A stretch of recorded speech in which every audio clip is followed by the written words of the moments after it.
선생님들 안녕하세요. 역전입니다. 반갑습니다. 자, 어제 처음으로 이 유로 바스켓 농구 영상을 제작을 했었죠. 맞은 게 좀 더 많지 않았나 생각을 합니다. 왜, 그죠? 맞은 게 좀 더 많았고, 그리고 뭐, 제가 어제 영상에서 대놓고 가장 좋아 보인다라고 말씀을 드렸던 프랑스 마에는 정말 개꿀이었고, 똥줄 하나 없었던, 그리고 여기 보시면 아시겠지만 배팅 리스트 조합운이 너무 없다 보니까 어제 제가 영상에서 말씀드렸던, 그리고 또 투표를 진행을 했는데 대략 80%의 이 회원분들께서 어, 만족한다라는 반응을 좀 보여주셨어요. 이게 우선 제 입장은 제가 좀 더 유리한 입장이긴 합니다, 사실. 근데 별표를 하잖아요. 별표. 특별히 이건 진짜 좋아 보인다 하는 경우는 별표를 치기 때문에 이게 어찌되고 약간 좀 민주적인 좀 방법이 아닌가라는 생각도 좀 듭니다. 아무래도 배당을 낮아도 어, 안정적인 적중률을 원하시는 분이 계시고, 그리고 배당을 굉장히 신경을 많이 쓰시는 분도 계시고, 세폴도 이상만 배팅을 하시는 분도 계시고, 정말 다채롭단 말이죠. 배팅 스타일을 가지신 분들은. 그래서 이거를 뭐 식당도 마찬가지지만 다 만족을 드릴 수는 없거든요. 그래가지고 어 이게 좀 민주적인 방법이지 않은가 이런 생각을 좀 합니다. 자, 독일하고 스웨덴 경기입니다. 독일은 직접 몬테네그로 전에 106점이라는 엄청난 득점력을 자랑을 했습니다. 야투시도 72개, 자유투시도 23개로 도합해서 95개면은 정말 높은 수치거든요. 거의 제일 높았던 1일차 경기를 모든 팀이 한 번씩 경기를 치렀잖아요. 이 경기에서 거의 1등, 2등 수준으로 템포가 빠른 팀이 바로 독일이었습니다. 그러니까 제가 저 직전 독일 경기를 독일 마이네오바를 예측했는데 독일 마이네오바 다 맞았었죠. 그때 제가 상대가 강팀이 아니라 독일 입장에서는 약팀으로 치부할 팀이기 때문에 템포를 늦출 이유가 없어 보인다라는 걸 강조를 했습니다. 그런 것처럼 이번 경기도 사실 마찬가지란 말이죠. 독일 입장에서 스웨덴은 사실 위협적인 팀이 아닙니다. 어찌됐건 독일은 조 1순위를 목표로 이 조별 예선을 목표로 하는 팀이기 때문에 스웨덴 상대로 수비 에너지가 끈적한 그런 경기를 하는 게 더 부담스러워요. 차라리 우리가 압도적인 공격력으로 많은 득점을 넣어버려서 값이 대승을 해버리자 라는 마인드가 더 높을 가능성이 높단 말이죠. 자, 우선 독일은 팀이아트 53% 정도를 기록하면서 효율 또한 매우 좋았고, 그리고 직전 상대였던 몬테네그로 상대로 리바운드도 12개 우위, 그리고 턴오버 7개 더 적었던 모습을 보면은, 그러니까 그야말로 완성도가 높은 경기였습니다. 농구에서는 야투 효율, 그리고 리바운드 경쟁, 턴오버 관리, 이 세 개가 어찌됐건 승패랑 가장 직결되는 지표들인데 이거를 다 몬테네그로 상대로 압살을 했으니까 마이네 오바라는 아주 시원한 대승이 나왔던 건데, 결국엔 독일이 정말 좋은 농구 경기력을 보여줬다. 독일은 독일이었다. 라고 확인할 수 있었던 경기였습니다. 스웨덴은 3점 시도가 18개밖에 안 됐어요. 이건 제가 영상 말미에 제가 1일차 모든 팀들의 박스코를 정리한 거를 다 보여드리겠지만, 이따 보시면 아시겠지만 스웨덴은 3점 18개 올라간 거를 보면은 굉장한 클래식한 농구를 했습니다. 3점 시도가 제일 적은 팀 중 하나였어요, 스웨덴은. 그러니까 이게 기본적으로 핀란드랑 아주 접전을 치르는 바람, 시종일관 좀 접전 구도가 나오는 바람에 한 포지션 한 포지션 신중했을 가능성이 높습니다. 만약에 이번 경기가 독일이 일방적으로 전반부터 막 10점 차 이상 나오는 그런 그림이 나오면은 3점 시도는 늘어날 가능성 충분히 존재합니다만은, 근데 어찌됐건 1차전에서 보여줬던 얘네 농구는 이랬습니다. 자, 핀란드 전에 리바운드 핀란드 상대로 4개 딸렸고, 그리고 턴오버도 4개 더 많았습니다. 즉 이게 4개 차이가 어찌됐건 막 정말 큰 차이라고 보기는 어렵지만 NBA처럼 12분 쿼터제가 아니라 10분 쿼터제에서 어찌됐건 리바운드는 더 부족했고 턴오버는 더 많았다라는 것만으로도 스웨덴의 팀 자체가 굉장히 고평가하기보다는 정말 솔직히 막말로 굉장한 뽀록이 좀 컸었구나 라고 생각을 할 만한 게 제가 죄송합니다. 몸이 아직 회복이 안 돼서 목이 좀 많이 잠겨 있네요. 죄송합니다. 이 스웨덴이 어찌됐건 팀야투를 직전 핀란드전에 61%를 기록을 했죠. 엄청난 고효율 야투를 기록을 한 겁니다. 그래서 이것 때문에 얘네가 접전을 만들었고 해고바 영상 속에서 원포지션 패배라는 정말 선전한 효과가 나왔잖아요. 근데 이 경기의 박스스코어를 살펴보면 하칸손이라는 애가 28득점, 개인 야투 77%, 압도적인 야투 13개 던져갖고 10개 꽂아 넣었으니까 말다한 거죠. 얘가 참고로 핀란드에서 에이스 독보적인 에이스인 라우리 마카넨도 똑같이 28득점 기록했습니다. 거의 마카넨하고 셧아웃을 벌인 그 정도의 맹활약을 했던 원맨 쇼크 활약이 나왔는데 하칸손이라는 애가 근데 얘가 포인트 가드예요. 키도 190이 안 돼. 189cm.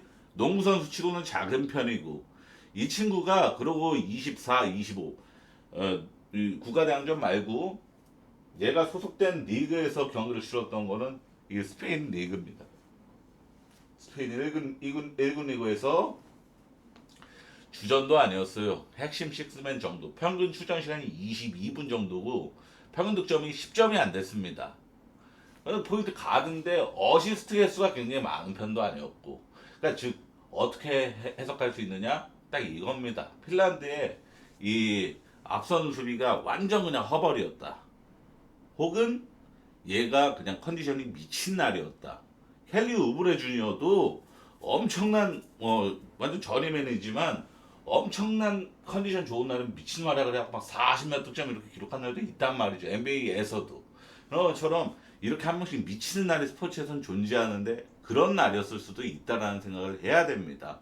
근데 이 189cm라는 단신인 선수가 포인트 가드가 독일 상대로까지 28득점 미친 활약 개인 야투 77% 찍으면서 할 수 있을까? 제가 볼 때는 5% 미만의 아주 미비한 확률에 가깝습니다. 이게 만약에 스웨덴이 정말 슈감이 좋았던 건 맞아요.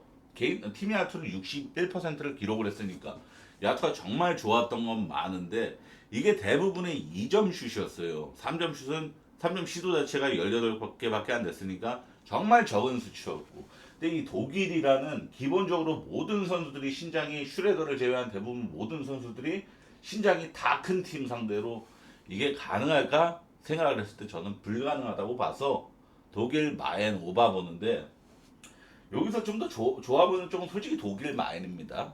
왜냐하면은 스웨덴이 직전 경기 정말 잘해 공격 정말 잘하던 득점도 잘 내고 이런 마인드로 오바를 메인으로 봐도 전혀 이상할 게 없는 경기긴 한데 자 어찌됐건 얘가 28점을 찍었던 이 하칸손이라는 애가 평균 득점이 한 시즌 동안 9.7점 10점도 안 되는 얘가 만약에 평균 회귀 법칙이 적용돼갖고 얘가 한 10점도 못 넣는 그런 경기가 나와버린다. 독일 상대로 묶일 가능성이 높으니까 그러면 언더뜰 수가 있어요. 결국에는 기준점 170이 넘어가기 때문에 스웨덴이 어느 정도 득점을 잘해줘야 오버가 뜬단 말이죠. 독일 혼자서 오버를 찍는 한계가 있습니다. 170대는.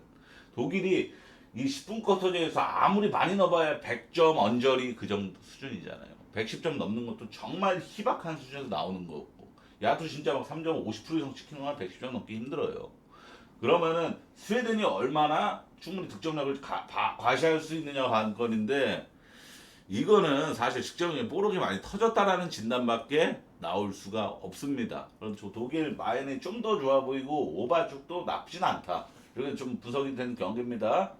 터키랑 체코 경기는 자 터키가 직전 라트비아를 가비지 대승으로 썰어버렸어요. 그걸 보면서 저 경기를 풀로 봤는데 야 터키가 정말 잘하더라 이 생각부터 우선 나더라고요. 우선 얘네도 스웨덴 마냥 야투 뽀록이 많이 터졌어요. 팀 야투 60% 3점 60%는 사실 얘네가 잘한 것도 있는데 야투볼이 정말 많이 터진 경기이기도 합니다. 이거는 아무리 스테판 커리 5명이 뛰어도 3점 60% 찍는 건 힘들어요. 그 정도로 이거는 3점 60%는 정말 야투 컨디션이 좋았다고밖에 볼 수가 없고, 다만 터키는 라트비아 상대로 턴오버가 18개.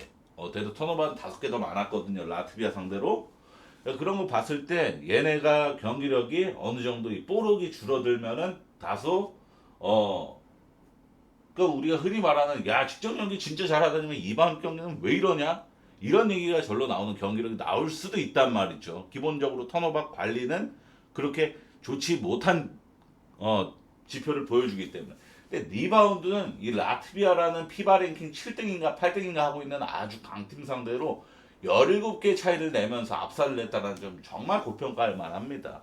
결국에는 이 국가대항전은 항상 리투아니아가 강팀으로 평가받는 리바운드 지표가 압도적이기 때문인데, 터키가 리바운드를 정말 이 1일차 경기에서 가장 돋보이는 팀이었어요.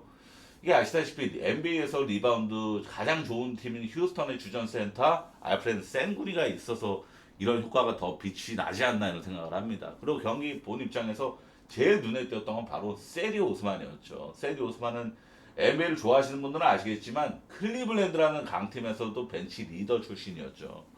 정말 크랙 플레이를 정말 많이 했었고 되는 애예요. 세디 오스만은 풀업도 되고 뭐 다 됩니다. 미들렌지 게임도 되고 리머텍도 되고. 근데 모든 게 한 끗 모자라기 때문에 주전으로 발돋움 못했던 선수지만 어찌됐건 NBA라는 위대한 무대에서 벤치 리더 역할을 했던 애잖아요. 그 정도로 깜냥이 있는 애인데 얘가 직전 경기에서 정말 엄청난 맹활약을 했단 말이죠. 그냥 열렸다 싶으면 3점 올라가는 건 정말 잘 꽂아 넣었던 게 세디오 오스만이었고, 체코는 직전 경기 50득점. 야, 40분 동안 50득점. 경기당 거의 1분당 1점 간신히 넘기는 수준. 이 정도로 완전 처참한 제일 무기력한 농구를 보여줬던 게 바로 체코였죠. 자, 키프로스 그리고 뭐 기타 못하는 팀들, 약체 팀들 여러 팀들 있잖아요. 에스토니아도 마찬가지고 그런 팀들보다 더 못했던 게 바로 체코입니다. 자, 시작부터 최악의 경기력을 선보였고 팀 야투 20%대, 3점이 20%대. 여자 농구보다도 못한 수준의 야투를 기록을 했으며 턴오버가 19개. 턴오버도 많아, 야투도 못 넣어, 리바운드도 별로 못 잡아. 그러니까 농구에서 가장 중요한 지표를 하나도 좋게 기록을 못하면서 포르투갈이라는 강팀도 아닌 포르투갈이라는 그렇게 강팀도 아닌 내려 약체팀에 속하는 그런 팀 상대로 이런 개망신스러운 결과가 나왔습니다. NBA 리그 이 크레이치가 10득점을 그쳤고 개인 야투 25%, 존재감이 1도 없었습니다. 양 팀이 보여준 1차전에서의 경기력은 하늘과 땅 차이 그 자체. 터키는 생각보다 너무 강해서 깜짝 놀랐고, 세디 오스만하고 알프렌 센구는 생각보다 너무나도 매력적인 조합이었고, 체코는 반대로 생각보다 야 이 정도로 못할 수가 있어, 여자 농구 아니야? 이런 생각이 절로 들 정도로 너무 못했고, 자 핸디캡 기준점이 초기 기준점 16점에서 20.5로 그냥 일방적으로 떡상한 경기예요. 그죠? 이거는 기준점 무시하고 터키 마인메인으로 서브는 언더 보는 게 맞죠. 서브는 왜냐면 저 체코가 득점 못 내서 언더날 경기 같아요. 그죠? 리투아니아랑 몬테네그로 경기. 자, 리투아니아는 직전 영국전에 팀이야또 50%를 기록했지만 3점 10.5%. 야, 3점을 아예 와이드 오픈인 건 뭐 다 벽돌만 던졌고. 기본적으로 슈터들의 퀄리티가 매우 낮고, 그죠? 그리고 강한 인사이드 경쟁력이 강점인 팀 컬러는 여전했습니다. 그러니까 이게 사보니스만 있었으면은 정점을 찍는 거였는데 사보니스가 이번 대회 출전을 안 하고 요나스 발렌슈나스를 필두로, 그러니까 리투아니아는 빅맨들이 굉장히 좋은 팀이란 말이죠. 야투 시도 70개 중에 2점 시도가 51개. 대부분 다 2점 슛 시도였을 정도로 인사이드 공격만 파고들었고, 자유투 시도 개수 36개입니다. 기본적으로 3점 진짜 대놓고 와이드 오픈 말고는 안 던지고 대부분 2점 슛 시도만 인사이드만 파고 들었다는 뜻입니다. 몬테네그로는 직전 독일전에 52점, 팀야투 52.7%, 3점 45.5%. 솔직히 야투 개 터진 거죠. 이러고 90점, 100점 넣어도 이상할 게 없는 팀 야투를 기록했죠. 근데 76점, 80점을 못 넘겼습니다. 이는 리바운드 열세, 많은 턴오버가 원인이었습니다.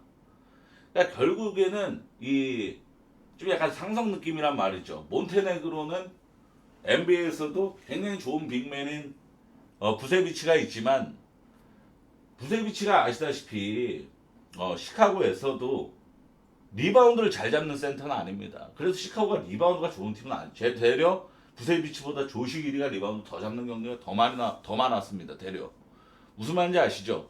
부세비치가 센터지만 조시기리가 리바운드를 따내는 경우 더 잘 따내는 경우가 더 많았어요. 그 정도로 부세비치는 빅맨이고 센터지만 리바운드를 잘 따내는 센터는 아닙니다. 리바운더는 아니에요. 굉장히 뭐 슛 좋고 롱슛 되고 3점 갖춘 센터지만 리바운드에서 좋은 그 박스아웃 좋은 센터는 아니란 말이죠. 이 경기는 양 팀의 기본적으로 슈터보단 빅맨진들의 핵심인 경기란 공통점을 가졌다는 점이 제일 중요한 점입니다. 요나스 발렌슈나스와 니콜라 부세비치라는 특급 빅맨이 양 팀의 센터 포지션으로 자리한다라는 점. 거기다 몬테네그로는 리바운드에서 부족한 모습을 보여주지만 리투아니아는 농구 월드컵에서 마찬가지였고 어떤 강팀과 붙어도 리바운드 지표만은 결코 밀리지 않는 아주 리바운드 역할이 좋은 팀이라는 거. 그러니까 리투아니아는 수비와 리바운드로 국가대항전에서 힘을 발휘하는, 제가 여러 번 말한 리투아니아는 전형적인 클래식 농구하는 팀이다.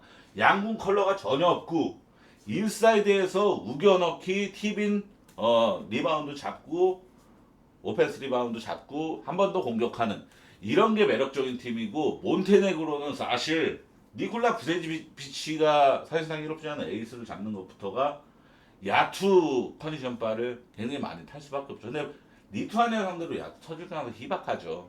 리투아니아 상대로. 리투아니아는 수비 좋고 기본적으로 신장이 되고 리바운드 허슬 좋고 이런 팀이라서 저는 이 경기는 언더메인으로 보는 게 무조건 맞다라고 봅니다.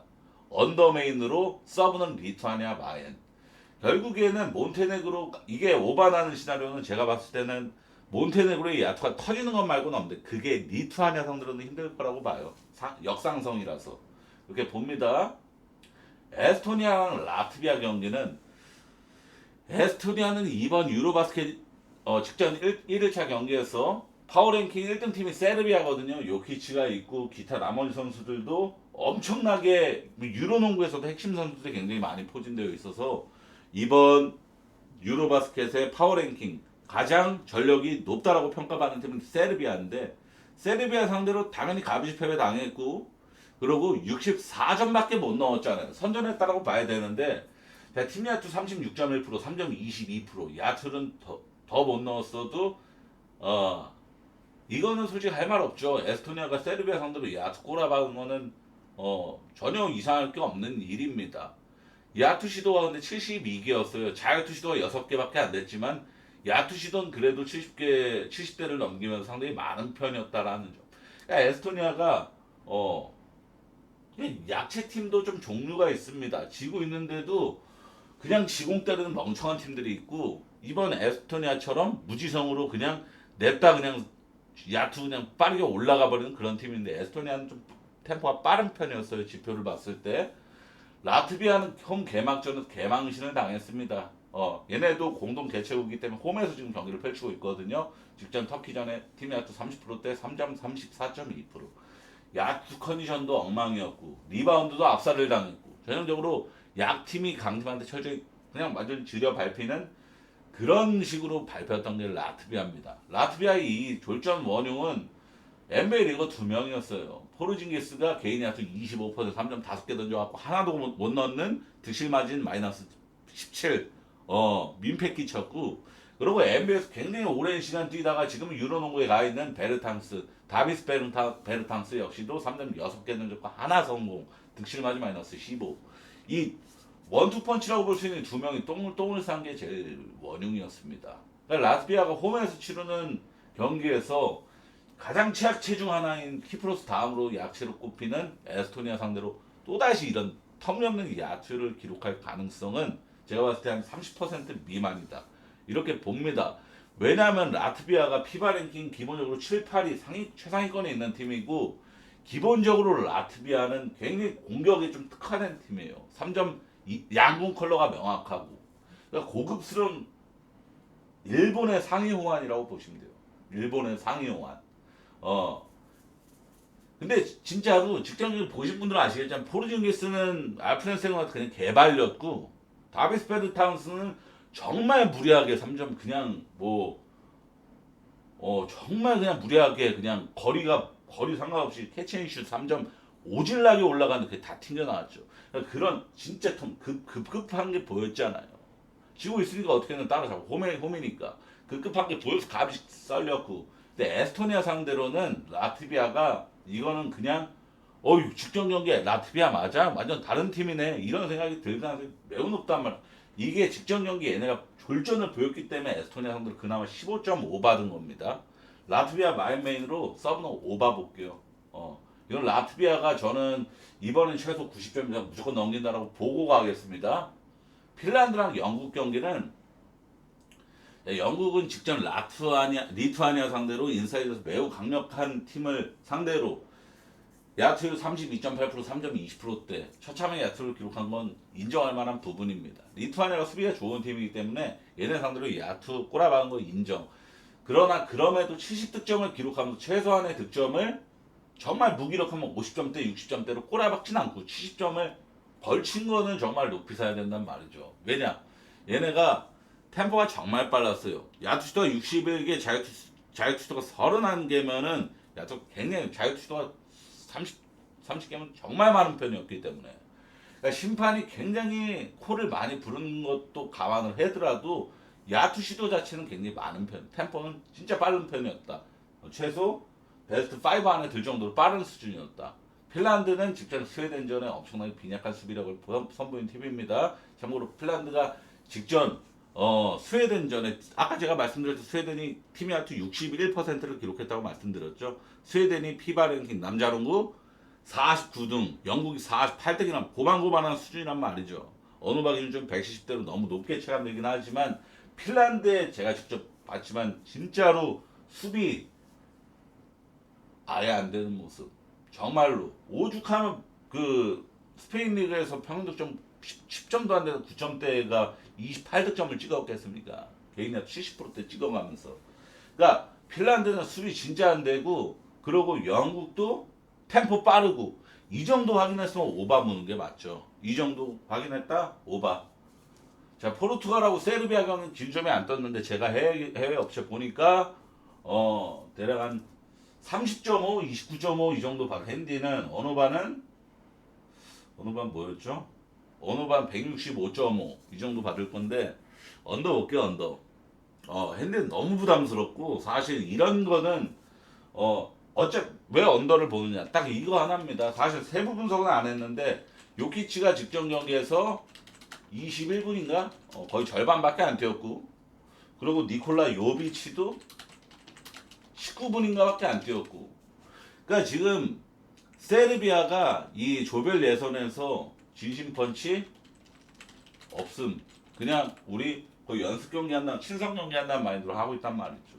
어제 포르투갈도 기준점만 보시 29.5 30.5 31.5 이 정도 받을 건데 이 정도 받을 예정인데 이거를 세르비아가 지금 배트맨 떴을 시간이니까 한번 보겠습니다. 좀 정확하게 이거 안 떴네. 새벽 3시 15분 경기인데 내일자 이거 다른 건 다 떴는데 이 경기만 없거든요. 안 올라오는 경기인가? 빨리 올라오면 언더 쪽으로만 보는 게 낫지 않나 생각합니다. 어차피 새벽 경기고 그러니까 이 앞에 경기에 집중하는 게 좀 낫지 않나 생각을 합니다. 자, 선생님들 시청해 주셔서 정말 감사드리고 감사합니다. 감사합니다.